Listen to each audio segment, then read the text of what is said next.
Salut tout le monde, j'espère que vous allez bien. On se retrouve, et oui, pour le débriefing, et oui, parce que regardez, et oui, on va faire la guerre. La guerre des mercredis soirs. Alors avant qu'on commence à parler justement des deux shows, puisqu'on va les comparer concrètement, je tiens à signaler une chose très importante. Alors vous allez avoir donc un diaporama qui va tourner, hein, vous inquiétez pas pour ça, mais très important, c'est que vous ne pour... En fait, si vous voulez des photos précises de Dynamite, vous allez avoir des difficultés. Pour des raisons que j'ignore, alors après, si vous avez la possibilité de en avoir d'autres, vous me les dites. Les photos sur Dynamite, il n'y en a pas. Il n'y a pas de site officiel. Enfin, il y a un site officiel, mais il est très basique. Et donc, forcément, du côté de la All Elite Wrestling, et donc de NXT, par rapport à NXT, vous n'aurez que quelques photos qui vous seront données. Ça ne veut pas dire, bien évidemment, que j'ai une affection plus particulière pour l'un show ou l'autre. La vérité, je m'en bats les couilles. Donc, clairement, je suis là pour discuter d'un show, de dire ce qui sont les meilleurs. Et je suis pas là pour faire celui qui est la plus grosse. Voilà. Je laisse ça au Kiku. Eux, ils sont plus doués par rapport à ça. Bon, on va directement aller sur le résumé rapide des deux shows. Donc, on va commencer avec Dynamite. Brian Cage qui a battu donc Matt Sydal. Donc voilà. Pour information, on a eu ensuite Cody qui est venu pour féliciter Darby Allin. Une dame du nom de Jade Cargill est venue. Il a expliqué que tout simplement c'était pas le Giant Killer, Cody, et que c'était le nom de Shaq, qu'on va apparenter à Shaquille O'Neal. À ce moment-là, Brandy est venu pour lui dire «Oh, tu parles comment de mon mec, t'as vu?» Et à partir de là, eh bien, Brandy et Cargill ont quitté le ring. Brian Cage a fait une powerbomb sur Cody. Ricky Start a enchaîné avec un spear. Darby Allin est venu. Et finalement, tout le monde est venu pour un petit peu faire le ménage. On a eu ensuite un bunkhouse match entre les Natural Nightmare qui ont donc battu The Butcher et Blade. La cérémonie d'introduction de MJF et de Wardlow dans le Inner Circle, dont on parlera bien évidemment. Les Sean Spear qui a battu Scorpio Sky. Tay Conti qui a battu Red Velvet. Et enfin le main event avec Panta El Zelo qui a battu Ray Phoenix. Eddie Kingston est venu pour féliciter les deux frères, mais à ce moment-là, Pac est venu, donc a fait son retour à la All Elite Wrestling. Et donc, eh bien, cela a donc fait une erreur, et ainsi de suite. Et donc, est parti dans un petit fight. Pour information, du côté eh bien, de NXT, on a un nouveau champion nord-américain, puisque, vous le donnez en mille, c'est la première photo d'ailleurs, regardez. Donc, Leon Ruff, donc dans une sorte de roue, a battu Johnny Gargano. Voilà. Ça va très très vite. Santo Escobar, dans le titre des champions poids moyens également, a battu Jake Atlas. Sia Ali, qui devait affronter Raquel Gonzalez, n'a pas eu lieu. C'est Boa qui est venu pour s'excuser. Après, il y a eu un vieil homme asiatique qui est venu pour donner une lettre. Voilà. Candice LeRae qui a battu Tony Storm, mais avec l'arrivée notamment de Indy Hartwell, dont on parlera bien évidemment. Timothy Thatcher qui a battu Dexter Loomis. Cameron Grimes qui est venu justement pour s'en prendre à Dexter Loomis. Donc voilà. Et enfin, titre par équipe de NXT, Danny Burch et Oni Lorcan qui ont donc battu la team Brizenko. Voilà. Avant que je dise qu'est-ce qui s'est passé, alors, je lance le diaporama, vous allez avoir plein de photos qui vont dégainer.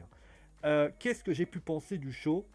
Lequel s'en sort le mieux? Déjà, moi j'ai juste envie de dire une chose qui me plaît, c'est que c'est agréable de voir deux shows qui s'affrontent.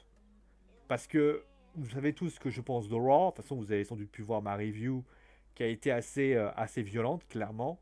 Mais il faut l'avouer, quand vous avez deux shows qui se confrontent, qui sont vraiment dans un vrai duel à donner leur maximum, eh ben ça peut que être positif pour la lutte professionnelle. Parce que les gens qui veulent une domination de la WWE ou de la All Elite Wrestling pour finalement la suppression de l'autre, et que la fédération ferme, c'est une bêtise. La concurrence n'a jamais été mauvaise. Prenez la Xbox Series et la PS5, ça n'est que intéressant. Ça permet notamment de réduire les prix, d'un point de vue financier, mais ça permet notamment aussi à ce que la PS5 ou l'autre côté la Xbox se disent pas je suis tout seul, et ben je vais me la couler douce par rapport à ça. On a pu voir des tonnes d'histoires par rapport à ça. Là, on a vraiment deux choses qui s'affrontent et c'est super plaisant de voir ça. Voilà. Ça, c'était mon petit moment pour la journée. Donc, vous avez compris que j'ai apprécié les deux shows pour ainsi dire. Bon.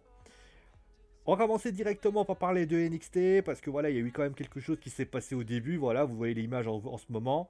La victoire de Leon Ruff contre Johnny Gargano. C'est surprenant, voilà, clairement, ça a été une petite surprise lors de ce show. Euh, D'ailleurs, match très rapide avec bien sûr l'intervention de Damon Priest. Est-ce que ça veut dire que Johnny Gargano peut quitter NXT? Ça peut être une question. Mais moi, ce que j'ai envie de dire, c'est pourquoi avoir finalement Damon Priest qui a pas de la ceinture? Là, clairement, il y a un petit problème, un petit peu. Est-ce que Leon Ruff fait quelque chose de particulier là-dessus? Ça, c'est vraiment une interrogation que j'ai envie de donner par rapport à ça. C'est que moi, de mon point de vue, euh, le règne de Johnny Gargano, bah, je l'ai trouvé, il n'est pas terrible. Et au final, il n'aide pas finalement à la construction. On verra au fil du temps comment ça se passe. Mais c'est vrai que Johnny Gargano, on l'a connu meilleur en heel et il le démontre encore par rapport à ça. Ensuite, on a eu, pour information, du côté de la All Elite Wrestling, un excellent match entre Brian Cage et Matt Sydal. Moi, je me suis dit, putain, quand Matt Sydal et Brian Cage sont venus, je me suis dit, putain, Brian Cage va le démolir en 3 secondes. Et c'est absolument pas ce qui s'est passé. Brian Cage a galéré. Matt Sydal, qu'on connaît bien sûr sous le nom de Heavenborn, a été très bon. Clairement, j'ai apprécié le match des deux lutteurs. Franchement, c'était un super duel par rapport à ça. On a eu ensuite donc du côté du titre poids moyen Santo Escobar contre sa ceinture contre Jack Atlas. Pareil, excellent match entre donc Santo Escobar et Jack Atlas que j'ai trouvé excellent. Clairement, c'était un super match qui a été donné. Franchement, c'est plaisant de voir ça, voir du dynamisme. Franchement, même d'ailleurs un truc très intéressant qui a été fait notamment durant tous les matchs de NXT, mais également du côté de Dynamite. Euh, Même si on a cru parfois à la défaite du champion, et on a cru aussi à la victoire du champion. Et ça, c'est quelque chose qui n'est pas donné à tout le monde, et c'est hyper plaisant par rapport à ça. Voilà. En tout cas, moi, j'ai pris beaucoup de plaisir à suivre ces deux matchs, pour ainsi dire. On va parler ensuite, voilà, Alors, on va parler du segment. J'attends qu'il arrive hein, pour information. Le segment de Cody, clairement, on va en parler un petit focus par rapport à ça. Alors, qu'est-ce qu'on peut dire? Je vais faire un petit arrêt. Qu'est-ce qu'on peut dire de ce segment? Il est très bon. Il est très bon, ce segment. Il est très bon. Mais j'ai un sentiment d'inachevé. Déjà, Jade Cargill, alors je la connaissais pas, je sais pas qui c'est, mais Jade Cargill, déjà première chose que j'ai envie de dire, et ben voilà une femme qui me plaît. Elle a de la, pardon, de dire comme ça, elle a une paire de couilles qui lui est sortie. Elle dit les choses, et c'est vraiment plaisant à voir. Maintenant, moi je me pose une question. Quand elle dit le mot Chak, pourquoi Brandy arrive? Moi je me pose la question. Est-ce qu'il aurait pas dû sortir le mot Chak et à partir de ce moment-là, clôturer l'histoire et faire et Jade qui s'en va? Parce qu'au final, Brandy, tu la vois en train de gigoter des bras dans tous les sens, mais au final, tu te dis, ouais, après quoi donc? Dommage. C'est dommage. C'est dommage parce que après, il y aurait eu l'intervention de Brian Cage avec Ricky Starks, pardon. Clairement, ça aurait pas pu apporter quelque chose. Voilà. Moi c'est mon avis là-dessus. Après, certains diront, oui, c'est autre chose, mais on met droit, sinon je vais me casser la gueule. Mais voilà, moi, de mon point de vue, je trouve que c'est quelque chose qui m'a un petit peu déçu par rapport à ça. Allez, on reprend la lecture. Justement, pendant que je suis à la Elite Wrestling, très très bon match entre les Natural Nightmare et les Butcher and Blade. De toute façon, même Sean Spears, Scorpio Sky, j'ai adoré. Tay Conti, Red Velvet, ça racontait quelque chose, notamment avec cette histoire de chaises qui a été expliquée par rapport à ça. Et ensuite, eh bien, l'excellent main event de Panta El Zero qui a donc battu Rey Fenix, donc avec le retour de Pac. Le retour de Pac que j'ai trouvé, voilà, qui c'est bien, il fait son retour à la All Elite Wrestling. On va voir comment les choses se passent. Justement, je fais une petite pause parce qu'on va parler de ça après.